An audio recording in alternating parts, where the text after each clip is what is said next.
Good morning बच्चों। हमने कल की क्लास में पढ़ लिया था कि अवतल दर्पण का प्रतिबिंब कहाँ कहाँ बनता है और कितने स्थिति में उसका बनती है।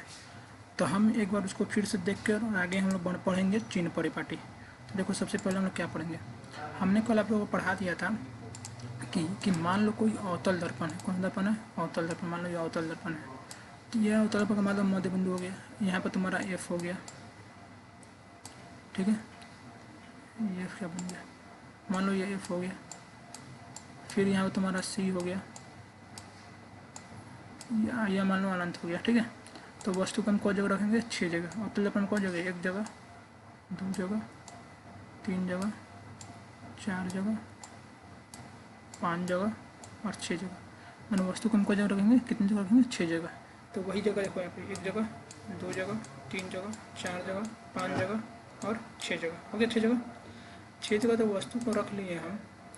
लेकिन बात ये बनता है कि वस्तु का प्रतिबिंब कहाँ बनेगा। तो बात ध्यान से समझो यहाँ पे।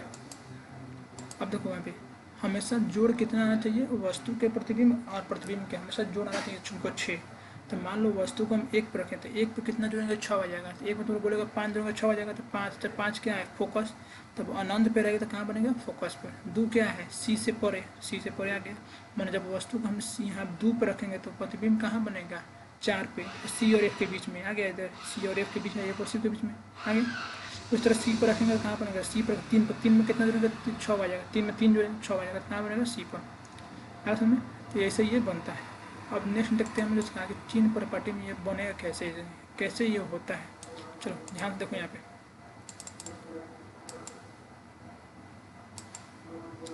तुम लोग का बुक ही है, किताब का एनसीईआरटी का बुक ही मैंने उठाया है, इसलिए तुम लोग सीधे समझ में आ जाए। चलो देखो यहाँ पे, यहाँ पे एक बात ध्यान समझो कि बनेगा कैसे। तो मान लो कि तुम्हारा ये हो गया अवतल दर्पण, ठीक है। हमें अभी देखो यहाँ पे अनंत पे रखे हैं, फिर तुमको सी से परे रखे हैं, फिर सी पर रखे हैं, फिर सी और एफ के बीच में रखे हैं, फिर एफ पर रखे हैं और एफ और पी के बीच में। 6 जगह दिखा दिया ना। 1 2 3 हम 6 जगह वस्तु रखते हैं, 6 जगह दिखा दिया। वस्तु का आकार कैसा होगा? प्रकृति अभियान में तुम 5 जगह देखना। 1 जगह, 2 जगह, 3 जगह, 4 और 5, A B C D E में 5 जगह पे हमेशा जो प्रतिबिंब बन रहा है दर्पण के सामने बन रहा है। मैंने जिधर से चेहरा देख रहा है उधर ही बन रहा है। जब इधर बन रहा है तो हमेशा देखना वो बनेगा वास्तविक और उल्टा। क्या बनेगा? वास्तविक और उल्टा। ये तुम किताब में लिखवाए हैं। क्या बनता है? वास्तविक और उल्टा। वास्तविक और उल्टा। और तो बताओ, तुमको जो आकाश में चिड़िया उड़ती है तो जहाज उड़ता है तो बड़ा दिखता है कि छोटा? छोटा दिखता है ना। तो माने कि जब कोई वस्तु दूर रहेगी तो हमको छोटी दिखेगी। तो अब यहाँ देखो, मान लो शीशा हो गया, ठीक है। ये मान लो शीशा हो गया और शीशा से वस्तु दूर रखोगे तो क्या छोटा दिखेगा, बड़ा दिखेगा? छोटा कि बड़ा? छोटा। तो देखो यहाँ पे छोटा दिख रहा है ना। जैसे जैसे फिर वस्तु को हम पास ला रहे हैं शीशा के, वो बड़ा होता जाएगा। देखो देखो अब यहाँ पे ध्यान से होगा। जब बाकी 5 जगह पर वस्तु कहाँ रखते हैं हम लोग? दर्पण के सामने प्रतिबिंब बन रहा है।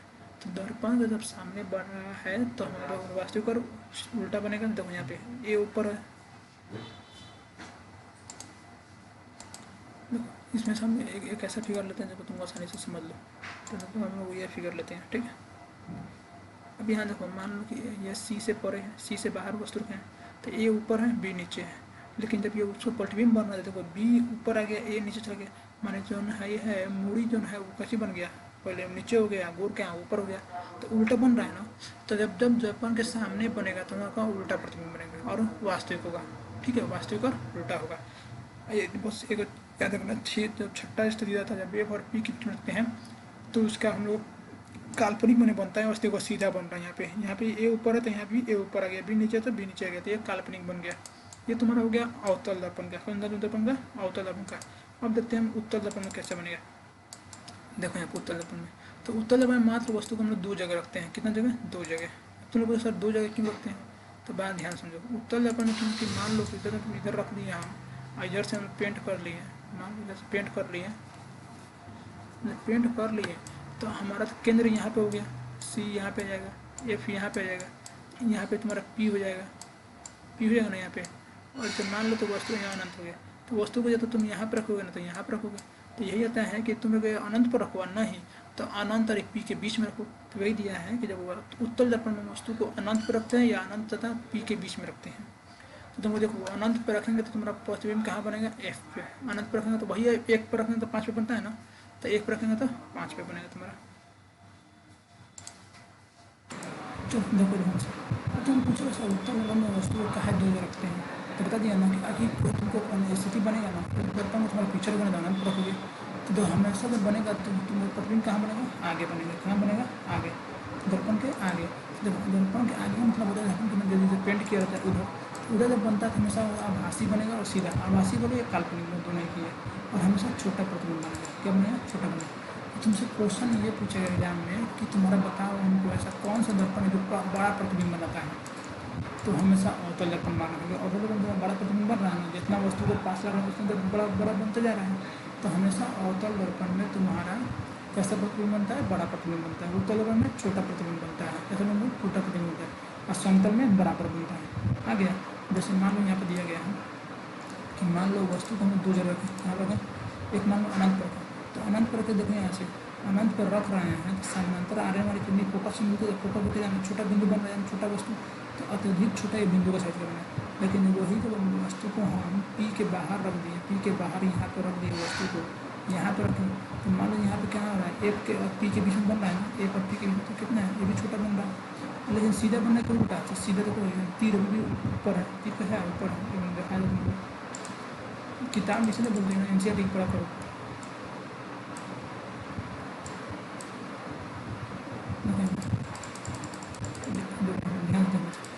यहाँ पे देखो तुम्हारा जो ए यहाँ ऊपर है तो यहाँ भी कैसा है, ऊपर है, तो ए जब ऊपर है मैंने हमेशा वो आभासी बन रहे थे। बिंदु बिंदु जब कटा है ना, बिंदु बिंदु जब काटेगा तो मतलब वो आभास हो रहा है, हमको रियल में नहीं कट रहा लेकिन आभास हो रहा है, तो आभासी प्रतिबिंब बन रहा है। आगे समझ में, ये तुम्हारा अवतल और उत्तल का है, इसका है अवतल और उत्तल का। ऐसे ही अब हम पढ़ेंगे अब हमारा है नेक्स्ट कि हमारा जो बनेगा वो है चिन्ह परिपाटी। कौन सा, चिन्ह परिपाटी। समझ, चिन्ह परिपाटी समझने पहले बस एक बार समझ लो, समझाते हैं समझ।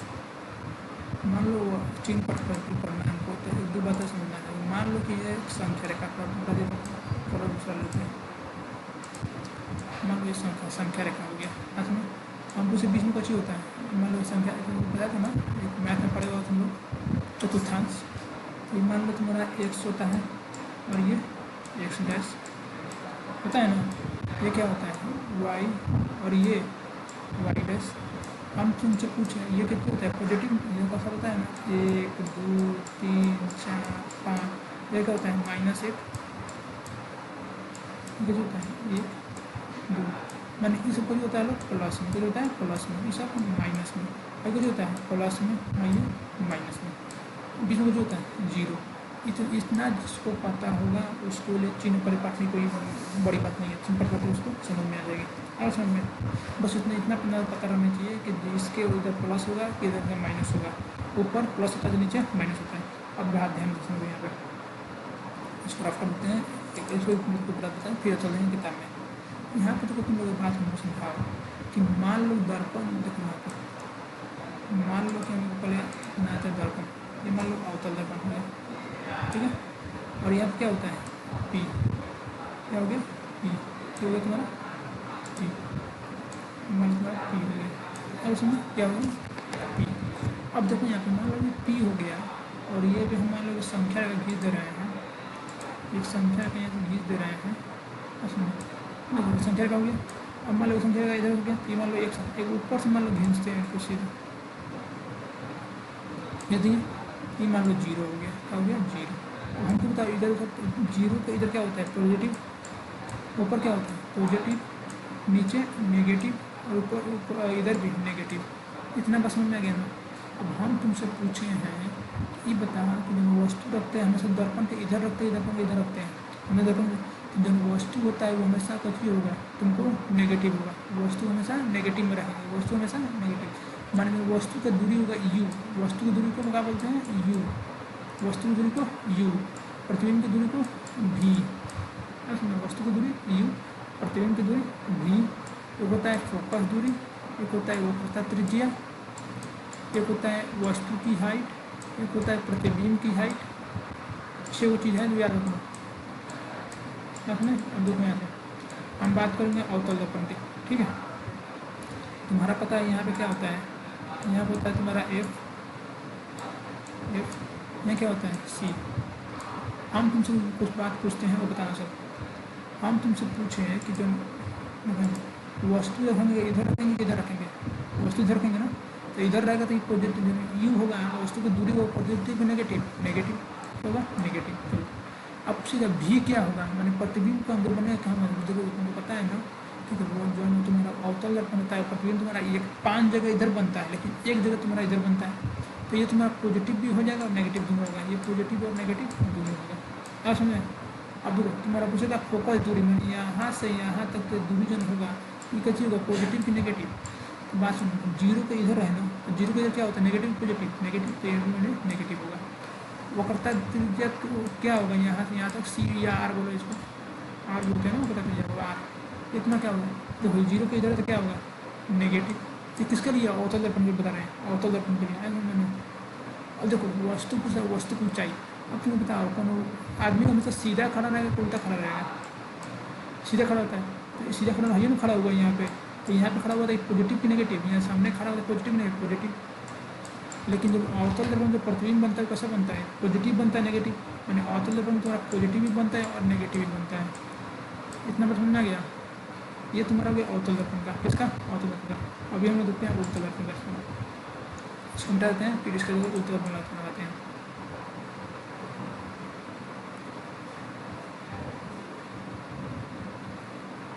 एक साथ देखो लाइन आगे एक तुम लोग काम कर लो,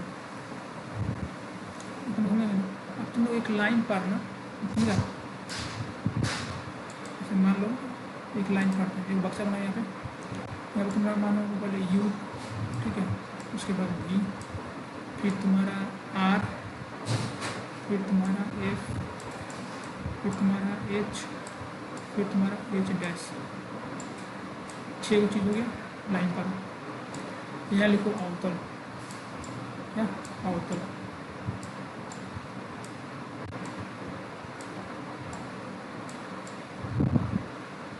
यहाँ लिखो उत्तल, क्या हो गया उत्तल। आया समझ?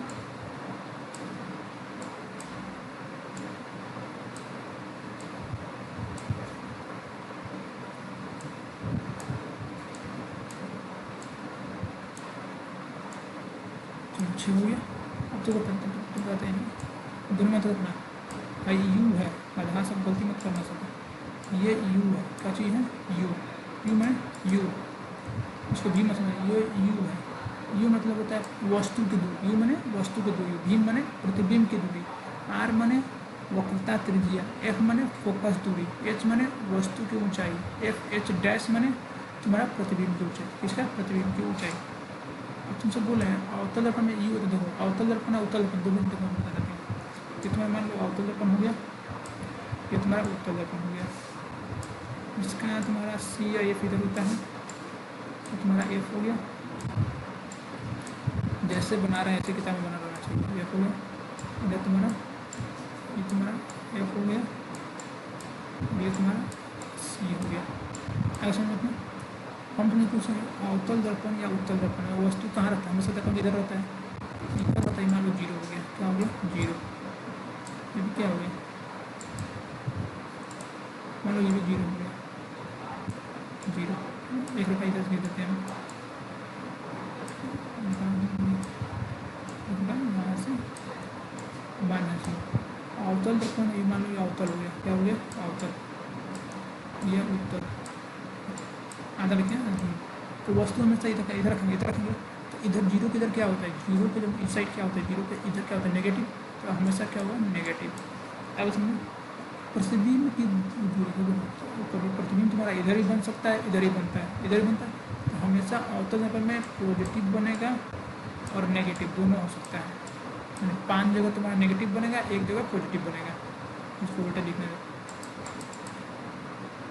नेगेटिव को जगह 5 जगह, पॉजिटिव 1 जगह, नेगेटिव 5 जगह और पॉजिटिव 1 जगह। उत्तल दर्पण में तुम्हारा हमेशा इधर बनता है, इधर मतलब क्या बनता है पॉजिटिव बनता है, हमेशा पॉजिटिव बनता है। वस्तु तो आर बोल रहा है वक्त त्रिज्या, इसमें वक्त त्रिज्या तुम किधर है, इस साइड है, या इस साइड है ना, इधर है, ये क्या होगा तो नेगेटिव, इधर देखो इसमें वक्त त्रिज्या किधर आ गया, इधर आ गया, ये क्या हो जाएगा पॉजिटिव।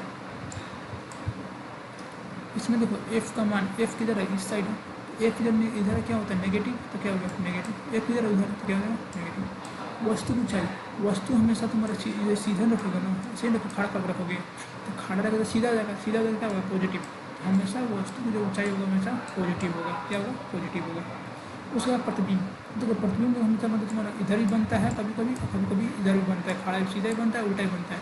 जब सीधा बनेगा तो पॉजिटिव हो जाएगा, उल्टा बनेगा तो नेगेटिव हो जाएगा।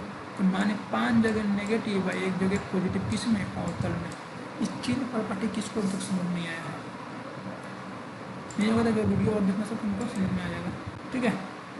और इस फिगर को तुम ध्यान से बना ही लेना सब, आगे समझ में इतना। चलो नेक्स्ट देखते हैं किताब में। नेक्स्ट हमारा है किताब में कि हमारा गोलेदापन से परिवर्तन में आ गया ना, चिन्ह परिवर्तन किताब में देखो यहाँ पे दिया गया है, ये सोचना आया था तुमको। देखो यहाँ पे ये तुम्हारा गोलेदापन का मान दिया गया है, क्या देखो अभी मान लो 0 हो गया, क्या हो गया 0, यहाँ पे 0 हो जाएगा। इधर धनात्मक तो दिया है धनात्मक, इधर क्या ऋणात्मक, ऊपर धनात्मक नीचे ऋणात्मक। ये तुम्हारा उच्च ऊंचाई हो गया, बाईं ओर दूरी हो जाएगा। आगे समझ में वही बात तुमको समझाए थे। अब देखो अब कह रहा है कि दर्पण सूत्र या आवर्धन क्या होता है, तो बात समझो क्या होता है, यह बात समझ लेते हैं ध्यान से पहले। कह रहा है ध्रुव तथा बीम की दूरी के माने कि ध्रुव से पी से लेकर जहाँ तुम वस्तु खड़ा करोगे उसके बीच की दूरी को हम क्या बोलते हैं, बीम की दूरी या वस्तु की दूरी, क्या बोलते हैं वस्तु की दूरी। और जहाँ प्रतिबिंब तुमको बनता है वो होता है प्रतिबिंब की दूरी, फोकस दूरी तो पता है एक कहलाती है। तो फॉर्मूला होता है यहाँ पे 1/v बराबर 1/u बराबर 1/f, माने प्रतिबिंब की दूरी जो वस्तु की दूरी है दोनों को जोड़ देंगे तो हमारा फोकस दूरी निकल जाएगा बटा में, क्या निकलेगा बटा में। इसी को हम लोग बोलते हैं हम लोग दर्पण सूत्र। कौन सा सूत्र, दर्पण सूत्र। तो ये फॉर्मूला को तुम लोग याद कर लेगा सब। ये पूछेगा दर्पण सूत्र पूछिए तो बोलना दर्पण सूत्र होता है 1/v बटा 1/u बटा 1/f। आएगा समझ दर्पण सूत्र में, दर्पण सूत्र आ गया समझ में, दर्पण सूत्र होता है ना, दर्पण सूत्र आ गया समझ में। देखो यहाँ पे दर्पण सूत्र क्या होता है 1/v बराबर 1/u बराबर 1/f। मतलब मान लो कि हम कोनो वस्तु को शीशा के सामने कहीं खड़ा करते हैं, मान लो वस्तु शीशा हो गया, शीशा में ठीक है, यहाँ मान लो यहाँ पे एक हो गया, मान लो सी हो गया। मान लो कोनो वस्तु को हम यहाँ खड़ा कर दिया, तो यहाँ खड़ा करेंगे ये मान लो पी हो गया, तुम्हारा क्या हो गया पी। जब यहाँ खड़ा करेंगे तो यहाँ से यहाँ तक कुछ दूरी होगा, उस वस्तु की दूरी होगा ना, तो इसका बोलते हैं यू, क्या बोलते हैं यू। मान लो इसका प्रतिबिंब बनेगा तुम्हारे यहाँ पे मान लो प्रतिबिंब बन रहा है यहाँ पे, तो जब यहाँ बनेगा इसके बीच में कुछ दूरी होगा यहाँ से तो एक राम मानते हैं भी, क्या बोलते हैं भी। तो यही फॉर्मूला होता है 1/v प्लस 1/u बराबर तुम्हारा हो जाएगा 1/f। अगर समझे 1/v बराबर 1/u बराबर 1, जहाँ एक v होता है प्रतिबिंब की दूरी, जहाँ प्रतिबिंब बनता है छाया बनता है उसकी दूरी, ये होता है वस्तु की दूरी, एक होता है फोकस दूरी। अब समझना इसी को बोलते हैं दर्पण सूत्र, कौन सा सूत्र बोलते हैं दर्पण सूत्र। दर्पण सूत्र में तुम याद कर लेना सब। अब देखो अब आते हैं आवर्धन। आवर्धन का मतलब होता है कि प्रतिबिंब कितना लंबा और कितना बड़ा बनेगा, प्रतिबिंब कितना लंबा और कितना बड़ा बनेगा। तो ध्यान रखते हैं इसमें। और गोलीय दर्पण द्वारा, क्या गोलीय दर्पण द्वारा अपेक्षित विस्तार, उस ज्ञान कोई प्रतिबिंब की कितना गुना आवर्धित होता है, प्रतिबिंब की ऊंचाई आवाज में मतलब कि मान लो कि हमारा जो प्रतिबिंब बन रहा है हमसे कितना गुना बड़ा या कितना गुना छोटा बन रहा है, ओकरे अनुपात को हम लोग बोलते हैं आवर्धन। क्या बोलते हैं आवर्धन। माने कि प्रतिबिंब की ऊंचाई, तो प्रतिबिंब में तुम्हारा उसका ऊंचाई ले लो, अब बाटा में कर लो तो तुम्हारा वस्तु की ऊंचाई है उसको, दोनों के जब अनुपात बाटा में कर लेंगे तुमको आवर्धन निकलेगा। तो इस आवर्धन को हम लोग एम से सूचित करते हैं, किससे, एम से सूचित करते हैं। अब बात ध्यान सुनो, अब कह रहा है यहाँ जो मेन बात है वो देखो, मान लो कि तुम्हारा जो एक बाटा की अब भागा की, अब भागा करने के बाद हमारा जो एम का मान आया ऋणात्मक आया, कुछ नेगेटिव आया। तो नेगेटिव जब आएगा तो वह प्रतिबिंब वास्तविक होगा। कच्ची होगा वास्तविक, में वास्तव में वो कट रहा होगा। कच्ची होगा वास्तव में वो कट रहा होगा। यदि मान लो धनात्मक होगा तो आभासी बनेगा। कच्ची बनेगा आभासी बनेगा। आएगा समझ में? ऋणात्मक होगा तो वास्तविक बनेगा और धनात्मक होगा तो आभासी बनेगा। और एच आई बटा मान कि दोनों का ऊंचाई बराबर हो गया तो बीम का ऊंचाई क्या, बीम का जैसे मान लो कि अवतल दर्पण हो गया, या तुम्हारा वस्तु को मान लो हम सी पर रखते हैं। कहाँ पे? सी पर रखते हैं। तुमको पता है जब सी पर रखते हैं जितना लंबाई का यहाँ बनता है उतना लंबाई के नीचे बनता है। सी को दोनों बराबर, तो मान लो हाइट 5 मीटर है और हाइट 5 मीटर है तो 5 में 5 से भाग देंगे कितना आएगा? नहीं होगा। यदि मान लो वस्तु को 5, प्रतिबिंब को ऊंचाई हो गया 5 और वस्तु ऊंचाई हो गया 5, 5 में 5 से भाग देंगे कितना आएगा? 1 आएगा। तो वही कर रहे हैं जब एच चाहिए मैंने कि तुम्हारा प्रतिबिंब की ऊंचाई और एच जो मान कि वस्तु की ऊंचाई जब बराबर होता है तो एम का मान 1 आता है, मैंने दोनों का साइज बराबर होता है। क्या समझ? अब मान लो कि इसका साइज बढ़ गया, कुछ हो गया, इसका साइज बढ़ गया और इसका साइज घट गया। माने कि हमारा बात समझते हैं ध्यान से कि जो हमारा प्रतिबिंब बन रहा है हमसे बड़ा बड़ा बनने लगा। प्रतिबिंब को बड़ा बना, प्रतिबिंब क्या हो गया? बड़ा बन गया हमसे। तो प्रतिबिंब जब मान लो कि हमारा प्रतिबिंब जो हमारा परछाई हमसे बड़ा बन रहा है तो एम का जो मान होगा वो 1 से अधिक होगा। क्या होगा? 1 से अधिक होगा। यदि हमारा प्रतिबिंब जो बन रहा है वो हमसे छोटा बन रहा है तो एक जो एम का मान होगा वो 1 से कम होगा। आएगा समझ इतना? माने कि हम डिपेंड करता है कि हमारा प्रतिबिंब कैसा बनता है। यदि हमारा प्रतिबिंब जो दिया गया जगह पे हमारा प्रतिबिंब जो प्रतिबिंब हमारा बन रहा है, छाया बन रहा है, वो हमसे बड़ा बनता है तो वो कितना होगा? 1 से अधिक मान होगा एम का। यदि प्रतिबिंब हमारा हमसे छोटा बना रहा है तो 1 से कम होगा। अब समझ में? समतल बन देखो, समतल में तुम्हारा ऊंचाई और उसका दोनों ऊंचाई बराबर होता है, इसके लिए उसका प्रतिबिंब हमेशा सदैव 1 होता है। ताकि समतल दर्पण जो होता है घर का जो शीशा होता है उसमें तुम्हारा ऊंचाई कभी घटता पड़ता है नहीं। शीशा के पास जाकर तुम्हारा ऊंचाई क्या होगा? बराबर रहेगा और दूर जाओगे तभी बराबर रहेगा। जितना तुम्हारा हमेशा तुम्हारा ऊंचाई और प्रतिबिंब ऊंचाई हमेशा बराबर रहेगा। जितना ऊंचा तुम रहोगे उतना ऊंचाई तुम शीशा में देखोगे। तो मान लो तुम्हारा 5 फुट ऊंचाई है और शीशा में तुम्हारा 5 फुट आया तो कटने पर कितना आएगा? 1 आएगा। यही नहीं बोला है समतल दर्पण का अवयव हमेशा 1 होता है। क्यों 1 होता है? क्योंकि हमेशा वो हमसे हमारा प्रतिबिंब को सीधा और हमारे ऊंचाई के बराबर बनाता है। नेक्स्ट है प्रकाश का अपवर्तन। इस प्रकाश के अपवर्तन को हम लोग कल पढ़ जाएगा क्योंकि ये बहुत एक अलग चैप्टर हो जाएगा। ठीक है ना? ये अलग अपने आप में एक चैप्टर हो जाएगा प्रकाश का अपवर्तन। यहाँ तक किसी को कोई प्रॉब्लम हो तो नीचे क्वेश्चन पूछ सकता है। ठीक है ना? क्वेश्चन पूछ सकता है कमेंट में करके। आप समझ में? चलो इतना ही रहने देते हैं, बाकी हम आगे कल देखते हैं। और किसी को कोई प्रॉब्लम नहीं है? ठीक है चलो।